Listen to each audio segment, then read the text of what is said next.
থকা যিখিনি আমাৰ ছোৱালী শিক্ষয়িত্ৰী আছে তেওঁলোকক আমি গৃহ জিলালৈকে ট্ৰান্সফাৰ কৰাৰ বা গৃহ জিলাৰ সমীপৰ এখন জিলালৈকে ট্ৰান্সফাৰ কৰাৰ কাৰণে আমি সিদ্ধান্ত লৈছোঁ তাৰ মানে সাউথ সালমাৰা ধুবুৰী বা চৰ অঞ্চলত যিসকল ছোৱালী শিক্ষয়িত্ৰী কাম কৰি আছিলে 5 বছৰ চাকৰি সম্পূৰ্ণ হৈছে আফটাৰ আগতে আছিলে যে 10 বছৰ হ'ব লাগিব তাতো পোষ্ট থাকিব লাগিব আজি আমি সিদ্ধান্ত লৈছোঁ যে আমি ধুবুৰী আৰু দক্ষিণ খালমাৰা জিলাত আৰু চৰ অঞ্চলত কাম কৰি থকা আৰু 5 বছৰ সম্পূৰ্ণ কৰা সকলো ছোৱালীক আমি গৃহ জিলা বা গৃহ জিলাৰ সমীপৰ যিকোনো এখন জিলালৈকে আমি ট্ৰান্সফাৰ কৰাৰ সিদ্ধান্ত লৈছোঁ কোনোবা যদি ডিব্ৰুগড়ৰ ছোৱালী কাম কৰি আছে ডিব্ৰুগড়লৈকে যদি পোষ্ট নাই আমি তিনচুকীয়া শিৱসাগৰ বা ধেমাজিত দিম যদি কামৰূপ জিলাৰ সন্তান সাউথ সালমাৰাত কাম কৰি আছে আমি কামৰূপ জিলাত দিব নোৱাৰিলেও মৰিগাঁও নলবাৰী আমি ইয়াত দিয়াৰ কাৰণে চেষ্টা কৰিম ই এটা ছোৱালী শিক্ষয়িত্ৰীৰ কাৰণে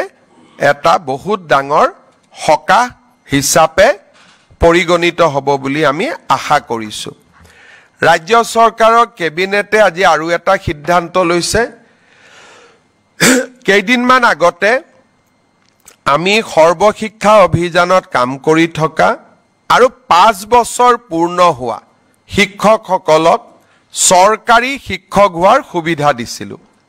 কিন্তু 5 বছৰৰ অপচনটো থকা কাৰণে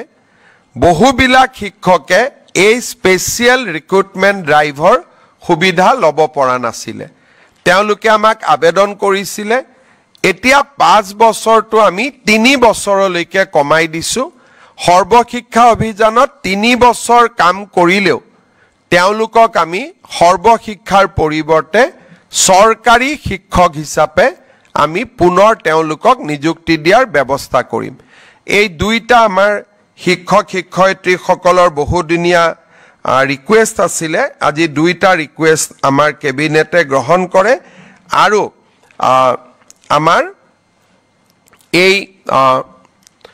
সিদ্ধান্তই তেওঁলোকৰ বহুদিনীয়া এটা ৰিকুৱেষ্ট বা দাবী পূৰ্ণ হ'ব বুলি আমি আশা কৰিছোঁ আজিৰ কেবিনেটত এইকেইটাই সিদ্ধান্ত আছিল আপোনালোকে যদি কিবা খুদে খুদিব পাৰে 5 years যাৰ কমপ্লিট হৈ গ'ল তাৰ মানে 2021ত যিসকলে বা 20ত নিযুক্তি পাইছিলে মিনিমাম 5 years তো কৰিবই লাগিব কিন্তু যাৰ 5 years হৈ গ'ল তেওঁলোকক এতিয়া পোষ্ট থাকক বা নাথাকক আমি ট্ৰান্সফাৰ দি দিম তেওঁলোকে এবছৰৰ ভিতৰত সিদ্ধান্ত ল'ব নহয় চৰকাৰী কৰ্মচাৰী হ'ব লাগিব ৰিটায়াৰ্ড কৰা মানুহে এটোত আৰু শিফট কৰিব নোৱাৰে যোন ৰিটায়াৰ হৈ গ'ল তেওঁ ৰিটায়াৰ হৈ গ'ল চৰকাৰৰ যি কৰ্মচাৰী আছে তেওঁলোকে এতিয়া সিদ্ধান্ত ল'ব পাৰিব যে আমি এনপিএছত থাকিম নে ইউপিএছত যাম তাৰ কাৰণে ইউপিএছৰ ফুল বেনিফিট পাবৰ কাৰণে 25 বছৰ চাকৰি কৰিব লাগিব হাফ বেনিফিট পাবৰ কাৰণে 10 বছৰ চাকৰি কৰিব লাগিব আৰু এটো গাইডলাইন আমি নটিফিকেশন কৰি দিম তেতিয়া কৰ্মচাৰী